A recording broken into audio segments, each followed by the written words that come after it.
Erev Tov u'mevorach, Birshut Moray Verabotai, Bruchim Abbaim. Ce soir, on a un thème très intéressant, fascinant. C'est le sujet de ultrasons. C'est les échographies pour les femmes enceintes en grossesse.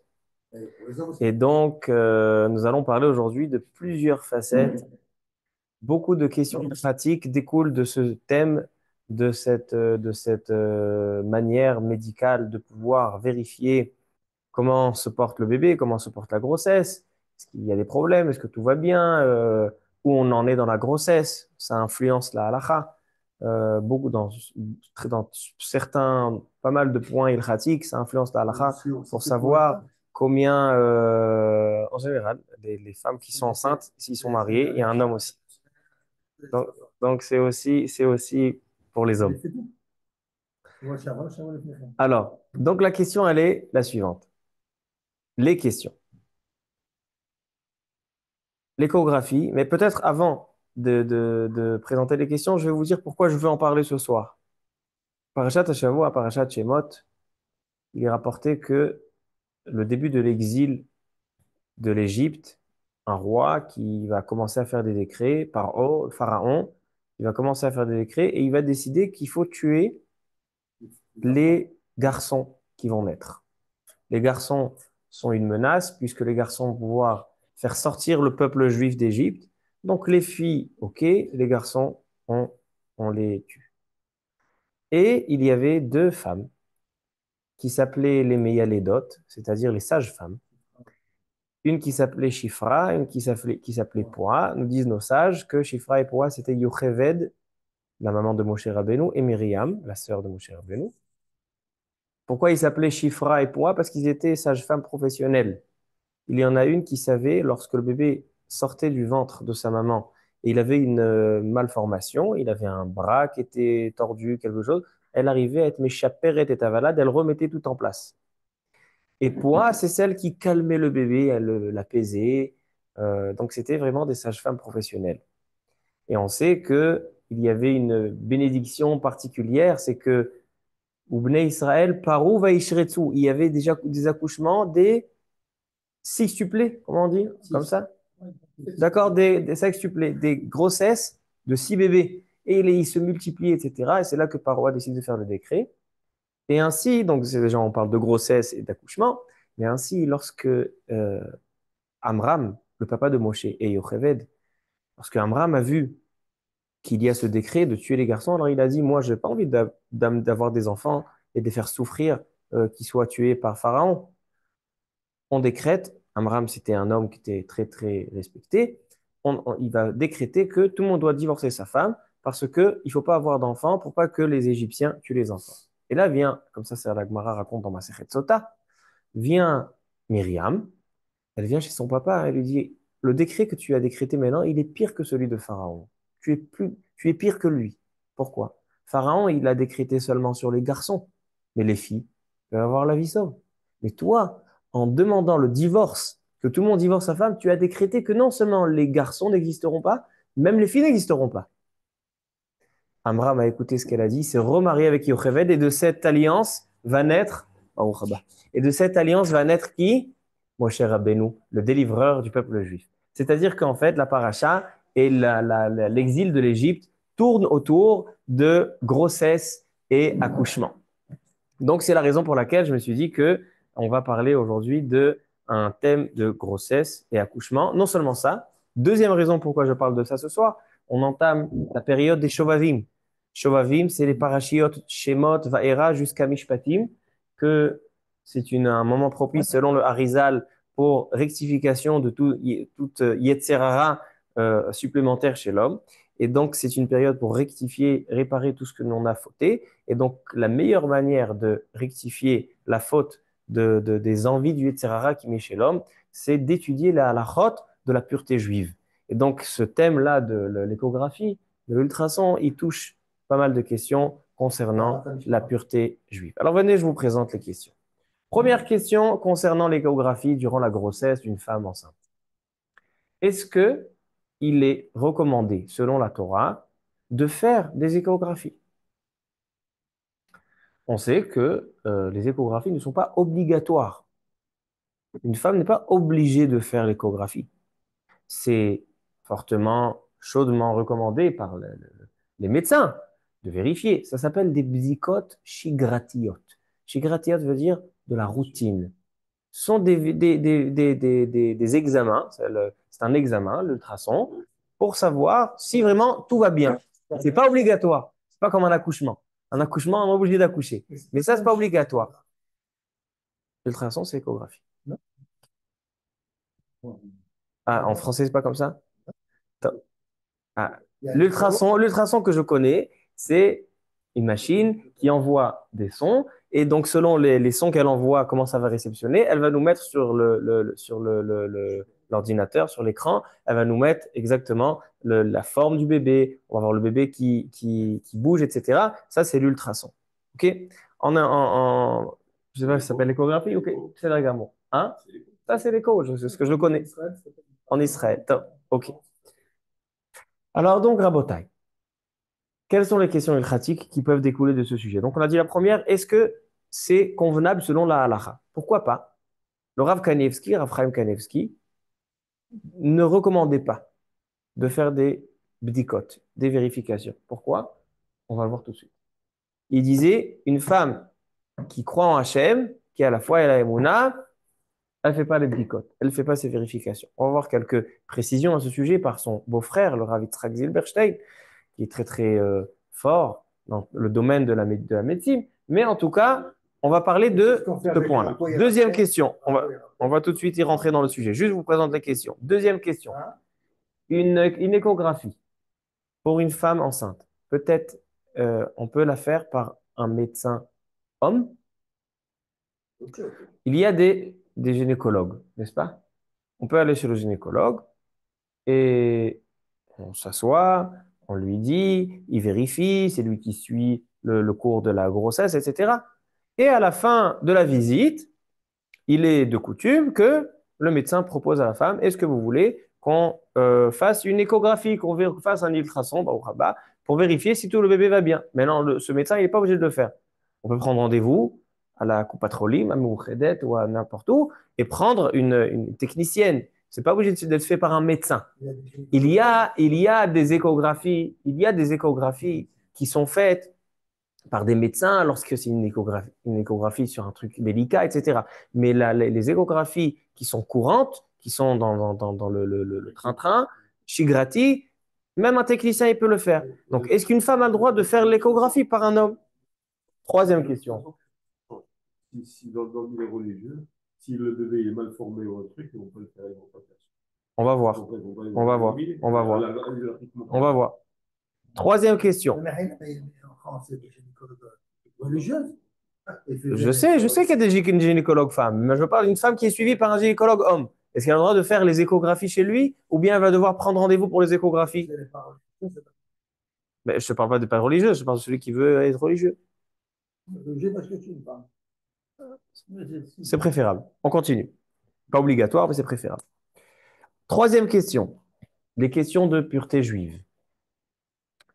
Il y a une halakha que un couple, une fois par mois, lorsqu'arrive le moment où la femme doit recevoir les règles, la date, il y a le Veset HaChodesh, il y a les jours, les espaces entre les règles, il y a une interdiction d'avoir relation. Ça s'appelle Prisha. D'accord? Un jour, il y a une vérification à faire pour voir que vraiment les règles ne sont pas arrivées. Si les règles ne sont pas arrivées, après, elle est mouteret, il n'y a aucun problème. Maintenant, une femme qui est enceinte, elle est, selon le cadre ilkhatique, elle est appelée Mesouleket Damim. C'est quoi Mesouleket Damim? C'est-à-dire qu'elle n'a pas de règles.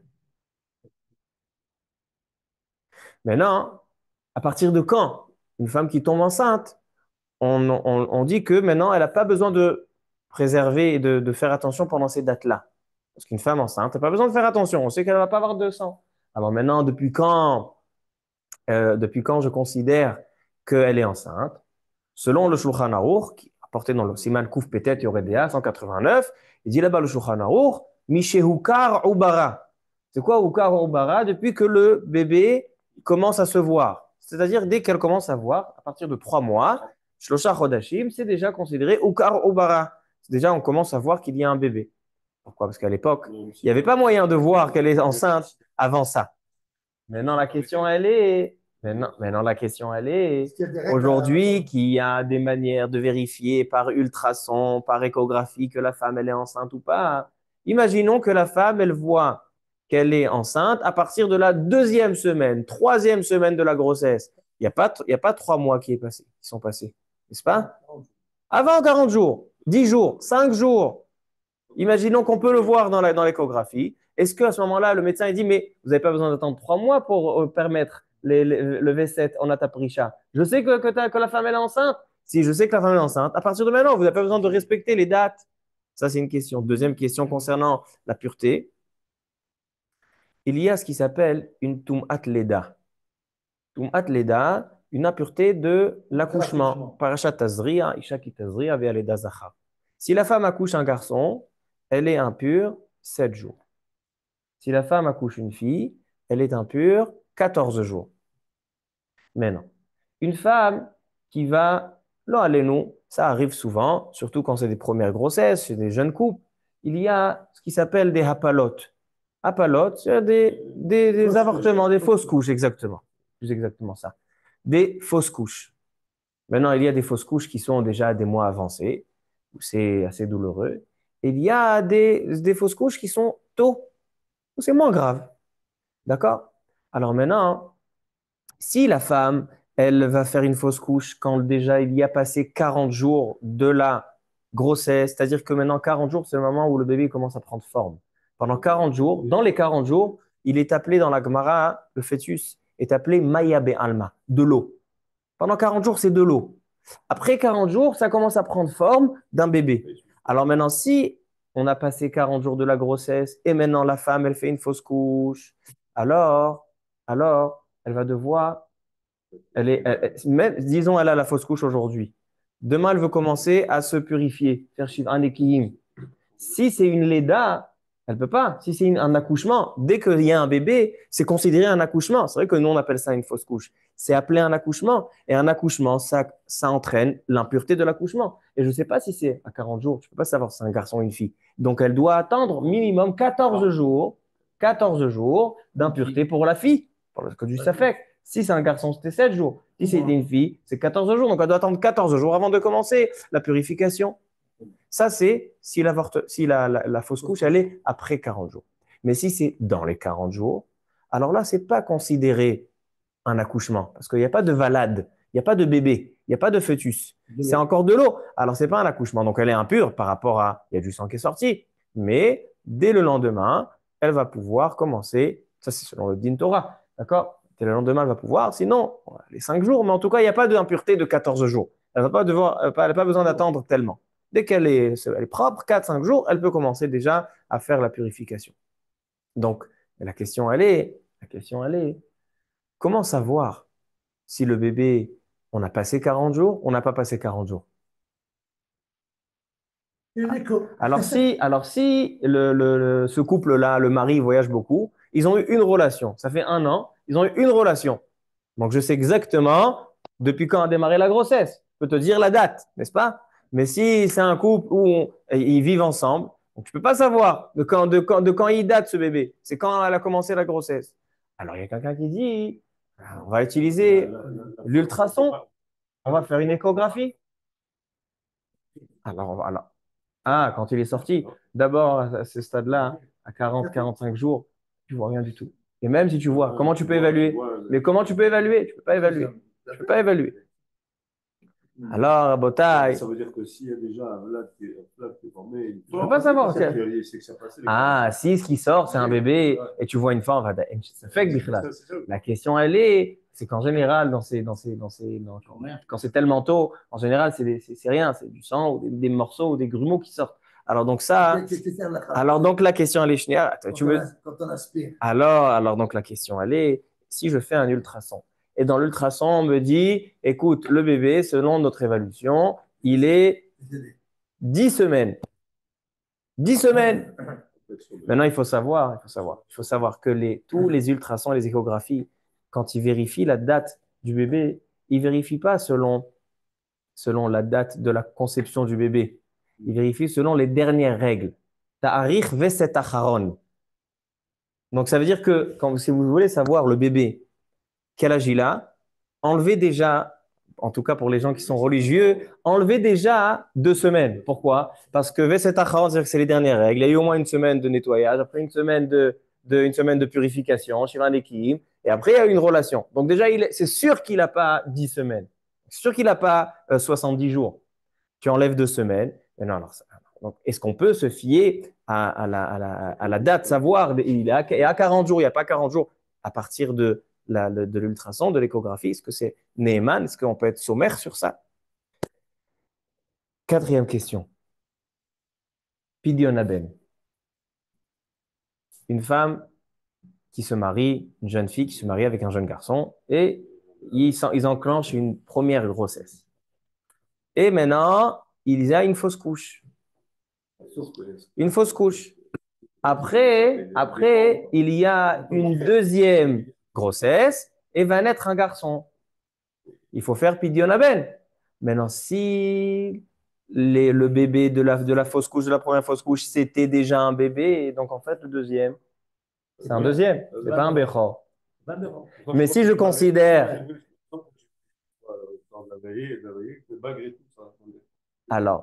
alors, si c'est un bébé, c'est le deuxième. Si c'est pas un bébé, si c'est Maya Alma, de l'eau, alors donc le deuxième, c'est un Bechor.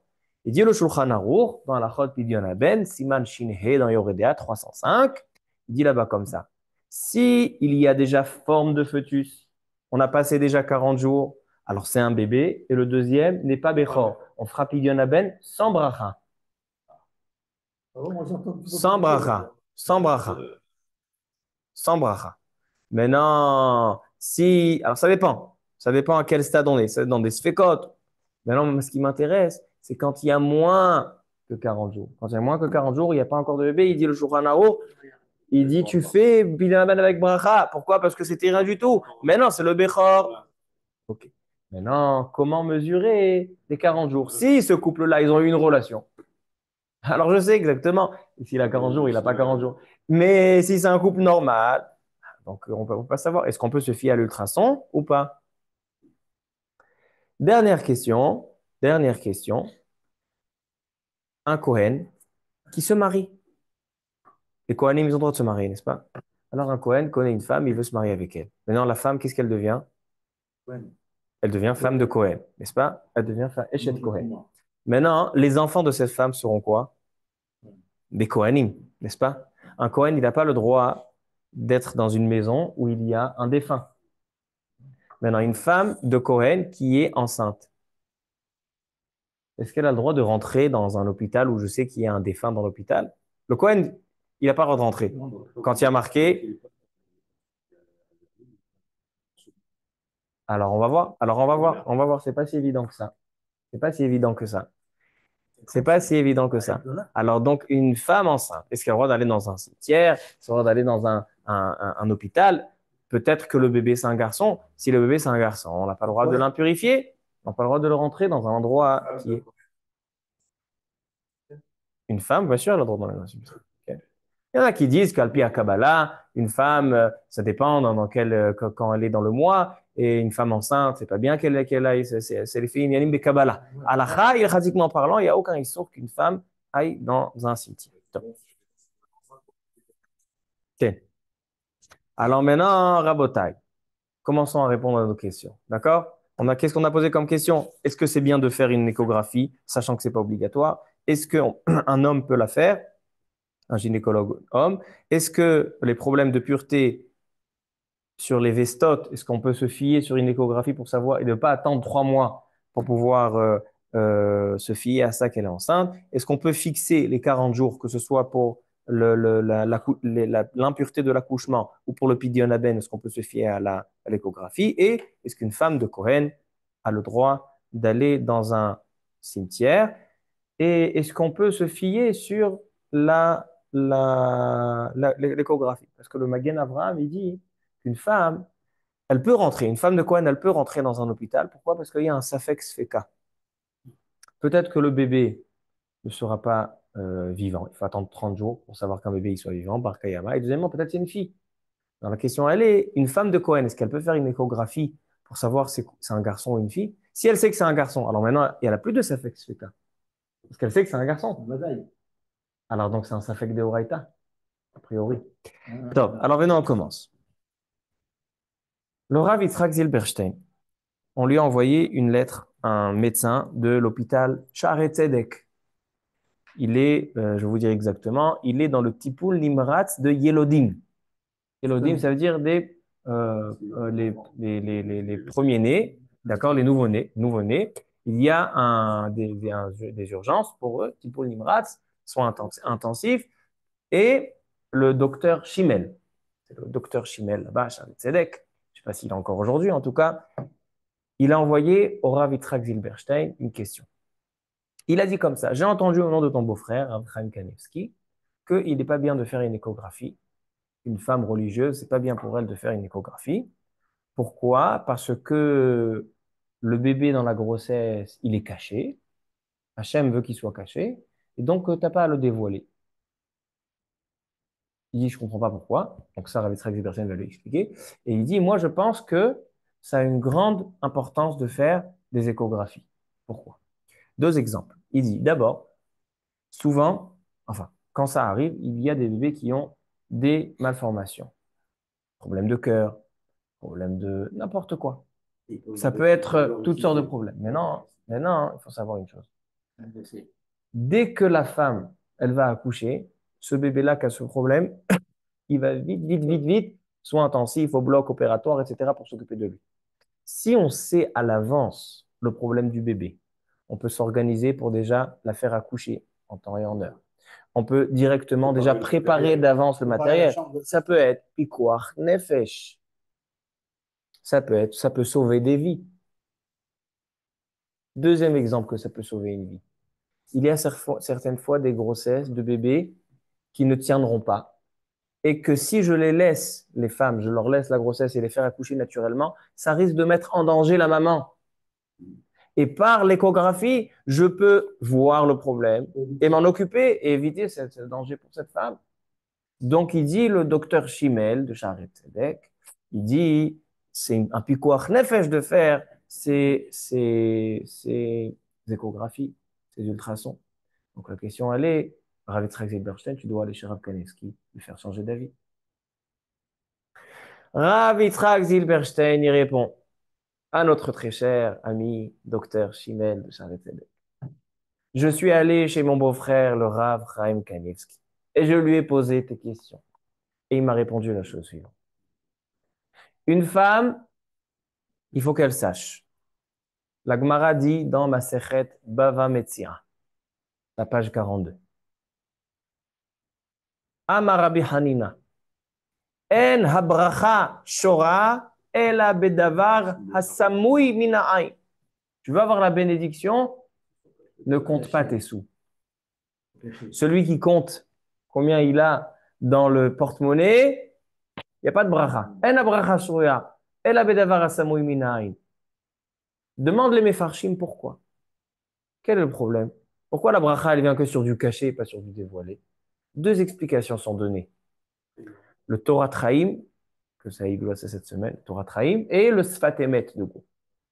Le Torah Traim explique, tu sais pourquoi la bracha, la bracha découle dans un endroit qui est caché et pas un endroit qui est dévoilé. Il y a cause. Parce que le Nes, quand Akadosh Baruch Hu, il fait des Nissim, le derrière du Nes, Akadosh Baruch Hu, quand il fait des Nissim comme ça, il a fixé dans le monde que les Nissim se font de manière cachée. Tu veux un NES, tu veux que l'argent, tu as démarré la journée avec 100 shekels dans ton portefeuille. Tu veux terminer la journée avec 10 000 shekels dans ton portefeuille? Que ce soit caché, que tu ne saches pas qu'il y avait 100, que tu ne sais pas qu'il y a 10 000. Mais si tu sais, Akadosh Baruch Hu, il ne fait pas des Nissim Glouim. Ça existait, les Nissim Glouim. Mais Akadosh Baruch Hu, de manière générale, Alpi Teva, tous les Nissim sont cachés. C'est ça le mot Hateva, valeur numérique de Elohim. Akadosh Baruch Hu, il se cache dans le Teva. Parce que Akadosh Baruch Hu, il ne veut pas faire des Nissim Glouim. C'est le derrière du Nes. Et il dit le Torah Traim, on a vu ça. On a vu ça avec Elisha Hanavi. Elisha Hanavi, à l'époque de Eliyahu Hanavi. Elisha Hanavi, il y a une femme. C'est raconté cette histoire dans le livre Melachim, deuxième Chelek de Melachim, Perek Dalet, quatrième chapitre. Une femme qui vient chez Elisha Hanavi. Elle lui dit, regarde, mon mari, il est mort. Je suis une pauvre femme, veuve, avec un enfant, et j'ai pas à manger. Il dit Elisha Hanavi, prends, remplis ta maison, tu vas chercher des seaux, des fioles, tout ce que tu trouves, tout ce qui réceptionne quelque chose, tous les ustensiles, tu remplis la maison d'ustensiles. Il dit, qu'est-ce que tu fais après? Tu fermes la porte et il y aura un nes. Le nes c'est qu'il y a eu de l'huile, etc. Après, elle a pu vivre, elle a vendu de l'huile, il lui a fait un business. Demande le Torah Trahim, pourquoi il a demandé de fermer la porte? Pourquoi ils ont fermé la porte? Qu'elle mette les ustensiles et que l'huile coule à flot. Dit là-bas Rashi Akadosh, sur le Sefer Melachim, il dit En derech hanes lavo el beatzmea. Le nes, il vient seulement quand c'est caché. C'est pour ça qu'il a dit de fermer la porte.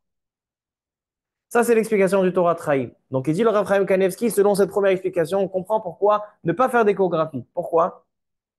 Une femme, imaginons qu'elle est tombée enceinte d'un bébé handicapé, un bébé avec un problème, un bébé avec un handicap, avec une malformation, avec un problème de cœur. Tant que c'est caché, il peut y avoir des nissim.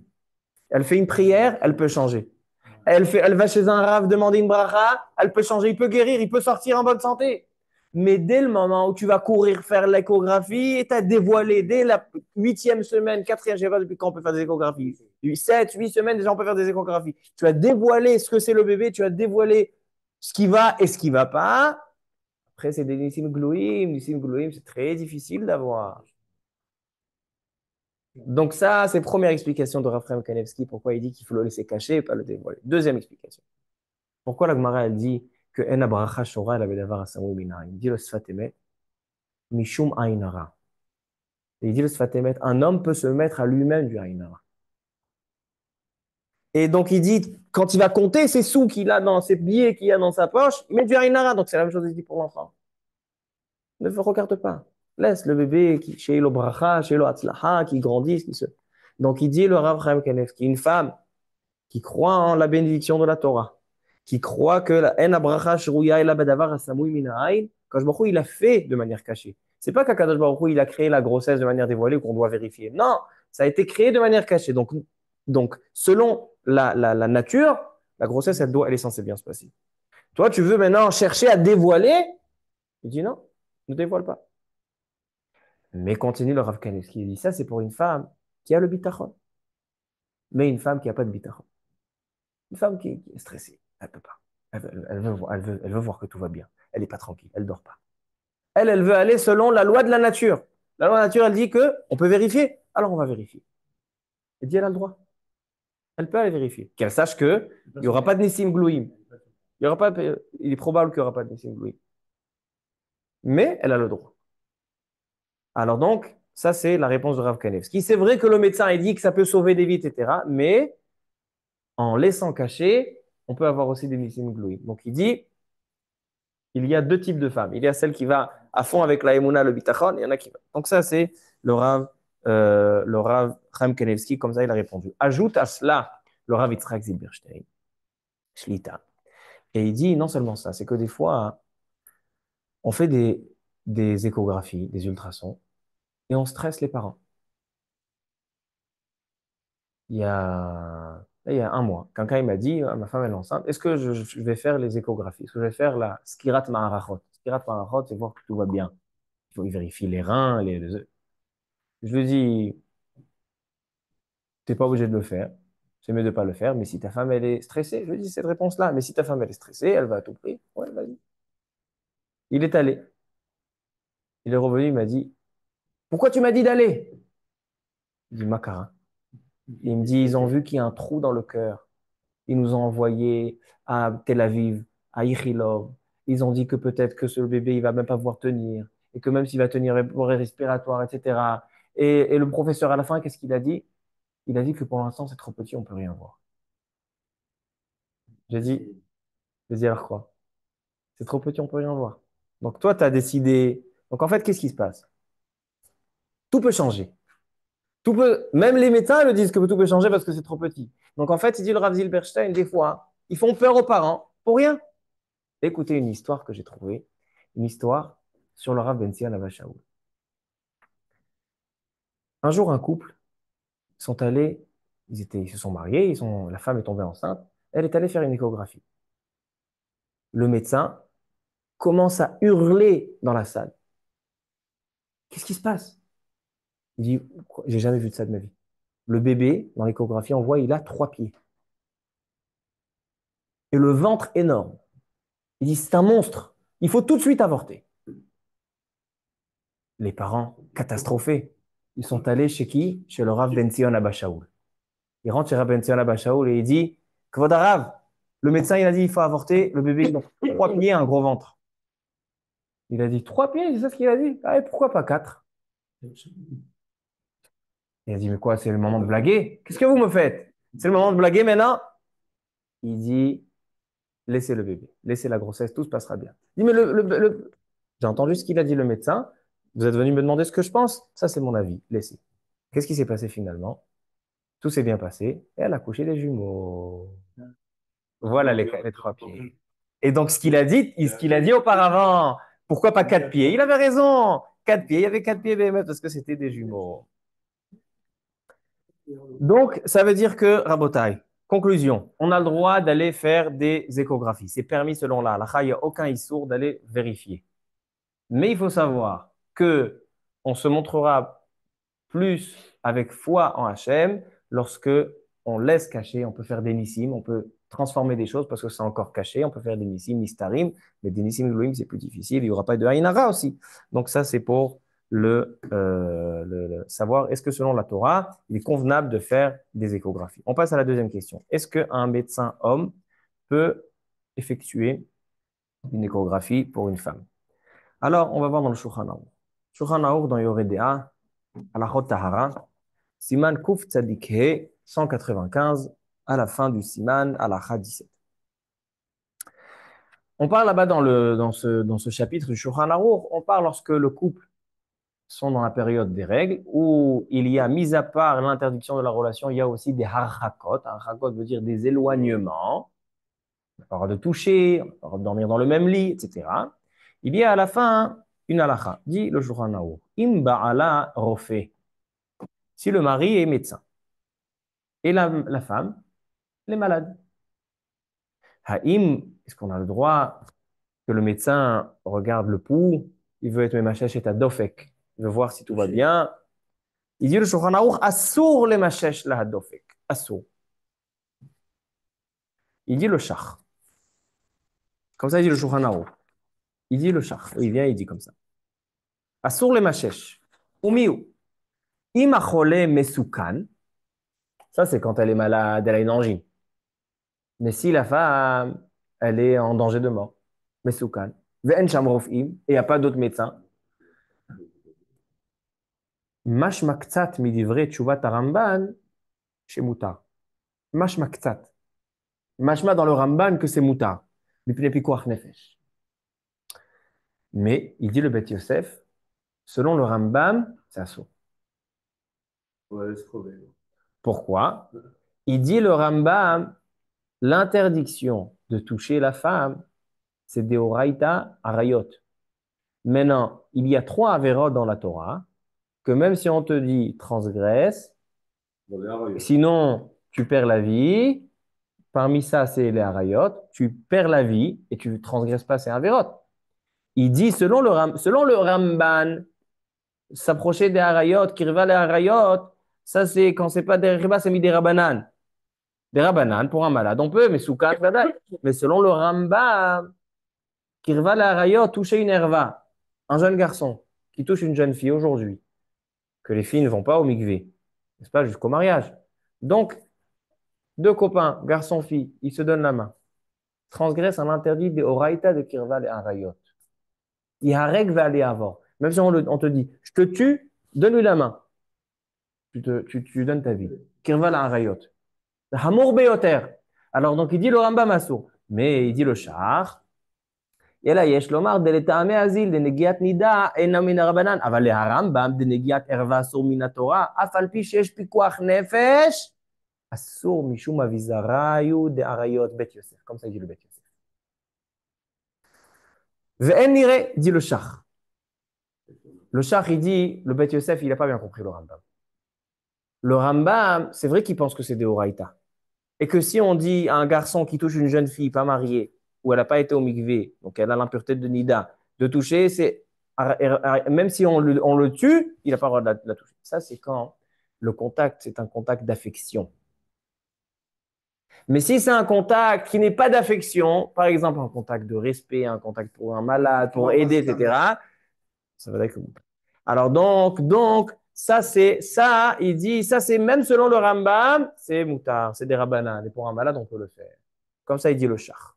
Donc, à la khalema, disent la majorité des poskim qu'une femme, les khatrila, c'est toujours mieux qu'une femme aille chez un médecin femme. Pourquoi? Parce que même si le contact qu'elle va avoir avec un médecin homme, il n'est pas des horaïta, parce que c'est pas negi hachel chiba, parce que c'est pas un contact d'affection. Mais ça, on te permet ce issour des rabbanan, on te permet en tant que maladie, on t'a permis un issour. Maintenant, si tu peux contourner le issour, tu peux aller chez un médecin femme. C'est sûr que les khatrila, de manière générale, une femme doit se trouver des médecins femmes. Maintenant, si, par exemple, gynécologue, la femme, elle n'est pas tranquille. Et il y a des statistiques que la majorité des gynécologues professionnels les meilleurs sont des hommes. Et elle veut le professionnel. Alors, halakha, elle est que mouta. Ainsi, une femme qui veut aller chez le dentiste. Le dentiste, il touche la personne. Les khatrila, une femme. Mais on sait qu'aujourd'hui, la majorité des dentistes, c'est des hommes, n'est-ce pas? J'habite pas en France. En Israël, je sais que la majorité, c'est des hommes. Est-ce qu'elle a le droit? Elle sait que lui, il est professionnel. Mouta. Pourquoi? Parce que c'est les tzorech refoua. C'est comme, on peut considérer ça tzorech cholé, pas plus qu'on mais c'est tzorech cholé pour pas avoir mal aux dents. Et, hein, la même chose, la même chose, la même chose. Alors donc, ça, c'est lorsqu'il y a un besoin. Il vient le Rav Wosner, Shevet Halevi, et il dit ça, hein, c'est quand il y a un besoin. Mais l'échographie, on considère ça comme un besoin de le faire, c'est tzorech cholé. Il dit, le Shevet Halevi, le Rav Wosner, que ça, c'est la permission des poskim d'aller chez un médecin homme pour une femme ou un homme qui va aller chez une femme. Ça, c'est quand il y a un choli, il y a une maladie, un problème. Ou comme choli, dans une chose des rabanan, on peut permettre des interdictions quand c'est une maladie. Mais si c'est pas dans un cas de maladie, la femme, elle se porte très bien, la femme enceinte. Une femme enceinte, elle est malade? Non, la femme enceinte, elle n'est pas malade. Alors, dans ce cas-là, faire quelque chose qui n'est pas indispensable, qui n'est pas maladie, quelque chose qui est juste vérifier si tout va bien, ça, on peut aller chez le technicien. Donc, si la femme, elle dit non, non, non, moi, je sais que j'ai des problèmes, le bébé, ça va pas bien, le médecin, j'ai envie que ce soit mon médecin particulier qui fasse l'échographie, va die que c'est le médecin qui le fait, que c'est le gynéco. Et moi, je parle dans des échographies qui sont dans le protocole. Une fois tous les 2 mois, fait, je suis gratis. Alors donc, dans ces choses-là, il dit le Rav Wosner, assourd que le médecin homme le fasse, le gynécologue, il faut que ce soit une technicienne. Donc ça, c'est s'il y a un besoin ou il n'y a pas un besoin. Et même, il dit le Rav Wosner, même si c'est plus cher, même si quand tu vas chez le médecin, c'est gratuit, et quand tu vas chez le technicien, c'est payant, va chez le technicien. C'est pas tout à l'heure qu'il ne faut pas faire les photographies. Non, j'ai dit qu'une femme qui veut être baby tachon, alors qu'elle ne fasse pas. Mais une femme qui veut aller selon la nature, elle a le droit de faire selon les lois. Lui-même, il a dit. Il a fait sa différence. Rav Kanevski. Il a dit qu'une femme qui va selon le bitachon ba'Hashem, qu'elle ne fasse pas. Mais une femme qui veut le faire, elle peut le faire. Il n'y a pas d'issour, il n'y a pas d'interdiction de faire zéro. Alors, on a répondu aussi à la deuxième question que est-ce qu'on peut le faire par un homme? S'il y a besoin de faire par un homme, par exemple, il est professionnel, elle a un problème, et c'est pas quelque chose qui est simple protocole, donc l'homme n'a pas à toucher la femme et la femme n'a pas à se faire toucher par un homme, qu'elle aille chez une technicienne. Mais s'il y a un besoin, par exemple, elle a une grossesse compliquée et elle veut que celui qui suit la grossesse et ce professionnel, que ce soit lui qui fasse l'échographie. Donc, on va d'abord aux choses qui sont classiques et après, quand on signale des problèmes, on va chez le professionnel. Et pas d'aller commencer d'office chez le Comment tu peux professionnel. savoir que c'est des problèmes si tu ne fais pas d'écho? Non, on parle dans quelqu'un qui va faire des échographies. Elle fait des échographies. La question, elle est, qui le fait? Par la femme ou par l'homme? Top. Maintenant, on passe au troisième point. Est-ce que, d'accord, on a dit la question, elle est au sujet de Taharat Amishpacha, la pureté. Une femme, tous les mois, elle a une date, plusieurs dates, d'accord? Il y a la date du mois, il y a le Veset Chodesh, il y a les dates, l'espace, il y a les dates Veset Flaga, où on doit ne pas avoir de relation. Une prisha be'onat aveset. Mais non, si la femme elle est tombée enceinte, B'shana tova mutzlachat besiman tov, alors maintenant elle n'a pas de règles. Si elle n'a pas de règles, alors quoi? Ok, il n'y a pas besoin. Pas besoin d'être poresh be'onat aveset. Quand on sait qu'elle est enceinte, à l'époque du Shulchan Aruch, dès qu'on passait 3 mois, dès qu'on a passé 3 mois, il y a un ventre qui commence à sortir, ou car ou bara. Mais aujourd'hui, on peut savoir qu'elle est enceinte bien avant. Aujourd'hui, on peut savoir qu'elle est enceinte déjà à partir du début, du commencement. On peut savoir. Alors, les tests de grossesse et ch'touillot, bébé ça marche une fois sur deux. Et même si ça marche souvent, disent les poskim, on ne peut pas faire confiance sur toutes ces choses-là. On ne peut pas se fier sur des choses qui peuvent, qui sont, surtout que c'est pas des médecins qui font. C'est pas des médecins qui vérifient. Ah, on ne sait pas si elle a bien fait. Il faut que ce soit ou prise de sang. Ça à la pharmacie, il faut un test. Ou bien, quelle pharmacie ça s'achète à Ocherat? Alors, alors, Ça, alors. ok. Aujourd'hui, dans toutes les épiceries, il y a des bdicotérions. Alors maintenant, c'est comme bdicot Corona à l'époque, il y a aussi bdicotérion, c'est toujours resté. Alors maintenant, c'est ou comment on vérifie, ou bien bdicat dam, donc un test de sang. D'accord? On vérifie le sang. Dans le sang, on voit exactement si elle est enceinte ou pas. Ou bien, comment on sait si la femme est enceinte? Échographie. Alors, est-ce qu'on peut se fier sur l'échographie pour dire, tu es enceinte, tu n'as pas besoin d'être pour Réchet Béron ta V7 ou pas? Il dit, le Rav Moshe Feinstein, des États-Unis, elle n'a pas besoin d'être Rochechet. C'est-à-dire une femme, si elle doit, par exemple, le premier du mois, en général, elle a ses règles, arrive le premier du mois, et elle a vu dans l'échographie, elle n'a pas passé 3 mois, mais elle a vu dans l'échographie qu'elle est enceinte de 2 semaines, de 3 semaines, elle n'a pas besoin d'être pour Réchet. Elle peut avoir des relations même le premier du mois. Comme ça, il dit le Rav Moshe Feinstein. Tous les poskim, ils ont été cholèques sur Moshe Feinstein. Ils ont dit, c'est vrai que tu sais qu'elle est enceinte, mais dans les 3 premiers mois, des fois, il y a des saignements. Tu ne peux pas t'assurer. Donc, si arrive le premier du mois, il est possible qu'elle va avoir des saignements. Donc, il dit le Rav Ovadia Yosef et la majorité des poskim, le Rav Wosner et d'autres, que même si elle a vu par échographie qu'elle est enceinte, il faut attendre 3 mois. À partir de 3 mois, après, elle n'aura pas besoin d'être chéchette, on a ta vaisselle. OK? Alors, pendant 3 mois, elle ne peut pas aller avec son mari. Non, parce qu'elle a la date. Parce qu'elle a la date. Par exemple, si elle a tous les mois, elle a le premier du mois. Arrive le premier du mois, il n'y a pas cette nuit-là. Et le lendemain, après, elle redevient moutérette s'il n'y a pas eu, s'il s'est rien passé, s'il n'a pas eu ses règles. Donc, ça, c'est pour les Vesatot. Maintenant, on a parlé de Pidionaben, 40 jours, et aussi l'impureté de la Leda, de l'accouchement. Est-ce qu'on peut se fier à l'ultrason pour savoir est-ce que il a 40 jours, il n'a pas 40 jours? Dit le Rav Wosner et le Rav Ovadia Yosef, on ne peut pas se fier à l'ultrason pour savoir quel âge a le bébé. Pourquoi? D'abord, il ne calcule pas selon la conception. Il calcule seulement selon les dernières règles. Et deuxièmement, qu'est-ce qu'ils font? Ils prennent la taille du bébé, la largeur, la hauteur, ils te disent ça, c'est matim. Ils disent ça correspond à 8e semaine, ça correspond à 9e semaine. Mais ce sont des hacharot, ce sont seulement des hypothèses. Ce n'est pas quelque chose qui est scientifique. Donc, il dit on peut pas faire confiance. Donc, comment on peut savoir 40 jours? Selon le dernier mikvé.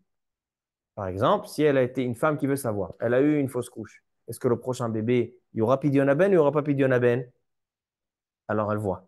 Si elle a été au mikvé, disons, premier du mois. Maintenant, on est 40 jours après et elle a eu une fausse couche. Maintenant, si elle a été au mikvé, a priori, c'est qu'avant, elle n'était pas enceinte. Parce qu'en général, une femme enceinte n'a pas de règles. Donc, si elle était au mikvé, c'est qu'elle n'était pas enceinte. Donc, elle ne peut pas être enceinte de plus de 40 jours. Comme ça, il dit le Rav Wosner. Mais Rav Ovadia Yosef, même dans ça, il est marqué. Il dit non, peut-être qu'elle a reçu des règles en étant enceinte. Et donc, elle a été au mikvé. Donc, peut-être qu'elle est enceinte déjà depuis 3 mois. Donc, il dit la seule manière de savoir 40 jours par 40 jours, c'est si elle a eu une relation ou des choses comme ça. Mais sinon, on ne peut pas s'assurer. Sinon, on peut pas s'assurer. Il y a une autre possibilité. Si elle fait un ultrason et elle voit que l'ultrason, il n'y a rien, c'est vide, l'utérus est vide. Là, on peut se fier sur l'ultrason de dire qu'il n'y a pas de grossesse. Donc, si elle a fait une bidika ou une bidika de dame, elle a vu que c'était vide, là, on peut se fier sur l'ultrason. Quand on ne peut pas se fier sur l'ultrason, c'est pour savoir quelle est la date, combien de jours a le fœtus. Ça, je ne peux pas savoir parce que ça, c'est l'hypothèse du médecin. Mais pour voir qu'il n'y a pas de, il y a rien dans l'utérus, tu peux le voir. Alors, donc, la seule manière, il dit, donc, on va essayer Philippe Smart, il dit, la seule manière pour une femme qui a fait une fausse couche de savoir est-ce que le prochain bébé, il y aura pédionaben ou pas, c'est s'il y a eu une vérification ou de sang ou d'ultrason avant son dernier mikvé. Et à ce moment-là, elle vérifiera selon le dernier mikvé. Dernière question. Femme de Kohen qui est tombée enceinte. Il dit le Magen Avraham dans Ilchot Shabbat, Siman Shin Mem Gimel. Il dit là-bas le Magen Avraham, une femme qui est enceinte d'un bébé Cohen, on ne sait pas si c'est un garçon ou une fille, elle peut rentrer dans un cimetière, elle peut rentrer dans un hôpital où il y a là-bas un défunt. Pourquoi? Peut-être que c'est un garçon, on n'a pas le droit de l'impurifier. Il dit, il y a un safek sfeka, il y a un double doute. Peut-être que ce bébé ne tiendra pas. Certains bébés naissent et ne passent pas le mois. C'est pour ça que Pidionaben, on fait à 30 jours de savoir que vraiment il est bien vivant. Il est Barkayama. Mais dans les 30 jours, peut-être que le bébé, il ne va pas tenir. Et même si tu vas me dire que le bébé, il tiendra, peut-être c'est une fille. Donc tu as un double doute pour lui permettre. Ça fait que c'est fait cas pour la faire entrer. Mais disent les poskim selon ça, Ravodi Yosef, Mordechai Elia ou d'autres, selon ça, une femme de Cohen, il ne faut pas qu'elle demande est-ce que c'est un garçon ou une fille. Parce que si elle demande que si c'est un garçon ou une fille, on lui dit c'est un garçon, elle a plus de safek shveka, il n'y a plus de double doute. Donc elle n'a pas le droit de rentrer dans un hôpital. Comment elle va faire après pour aller dans les échographies ou dans les rendez-vous chez le médecin? Elle va devoir se trouver une coupe à trolley, mais elle ne pourra pas aller à l'hôpital. Tu ne peux pas rentrer pour rien à l'hôpital. Si c'est pour accoucher, oui. Quand c'est piquoir nefesh, oui. Elle a le droit de rentrer, de s'impurifier de la touma. Est-ce que vous allez me dire comment une femme de Cohen elle accouche dans un hôpital? Ça se piquoir nefesh. Mais dans les choses si gratuites, non. Il y a un endroit, il y a une chape de béton où il peut passer des poignées. Est-ce que le ventre de la femme, il n'est pas considéré comme une chape de béton de lui, là. Alors, il y a des rishonim qui pensent que c'est baloua. Il y a des rishonim qui disent qu'on a le droit, une femme enceinte, même si c'est un garçon, etc., elle peut rentrer. Pourquoi? Parce que le bébé il est considéré avalé dans son corps, baloua. Mais le Magen Avraham, il n'a pas tranché comme ça. Il dit qu'il y a un problème de touma. Ah, il faut savoir que c'est cas. Donc, il dit, Ravodi Yosef, une femme de Cohen, il faut lui recommander, comme ça il est marqué dans Chazon Ovadi Avelut, qu'elle ne demande pas si c'est un garçon ou une fille. Parce que si elle sait que c'est un garçon, après, elle rentre dans problème. Elle rentre dans un problème. Elle rentre dans un problème. Top. Qu'est-ce qu'on a vu tout ça? Il y a encore des sujets sur l'ultrason ilchatique. Aujourd'hui, on a parlé des grandes lignes. Maintenant, voici, on a tout répondu. Est-ce que c'est convenable de faire, selon la halakha, on a dit que le mieux, c'est d'être bebitachon, bachem, et de laisser ça caché. Parce que tant que c'est caché, que je vois rien, il peut se faire des nissim cachés. Mais c'est une femme qui veut suivre le loi de la nature et d'aller vérifier, elle a le droit. Est-ce qu'un homme peut le faire? On a dit, s'il y a une raison pour laquelle l'homme doit le faire, parce qu'il est professionnel ou parce qu'elle doit être suivie pour quelque chose de particulier, un homme peut le faire, c'est considéré tzorich. Mais si c'est stam, une bdika shigratite, qu'elle prenne rendez-vous à la coupe trolim, qu'elle demande, je veux, avec une technaïte, une technicienne. Maintenant, troisième question. On a dit, est-ce que lorsqu'on sait qu'elle est enceinte par un ultrason, est-ce que maintenant il n'y a pas de onat V7? On a dit, il y a onat V7, pas comme Rav chez Feinstein, comme la majorité des poskim, qu'il faut attendre 3 mois. Et est-ce qu'on peut se fier sur l'ultrason pour savoir si le bébé il a 40 jours ou il n'a pas 40 jours? Ça a une incidence sur le pidionaben, ça a une incidence sur l'impureté de l'accouchement, parce que si c'est un bébé, il faut attendre 14 jours de peur que c'est une fille. Alors donc on a dit qu'on ne peut pas se fier sur l'ultrason. Sur quoi on peut se fier sur l'ultrason? Si il y a un ultrason avant le mikvé et on voit que l'utérus il est vide, il n'y a pas de grossesse, ça, on peut se fier. Donc à ce moment-là, on comptera les 40 jours à partir du dernier mikvé. Maintenant, dernière question, est-ce qu'une femme de Cohen peut faire un ultrason? Il est mieux qu'elle ne fasse pas. Pourquoi? Parce que si elle sait que c'est un garçon, alors donc elle a un safek et donc elle ne pourra pas rentrer dans un hôpital ou dans un cimetière en cas de besoin. Baruch Adonai Le'olam. Amen ve amen.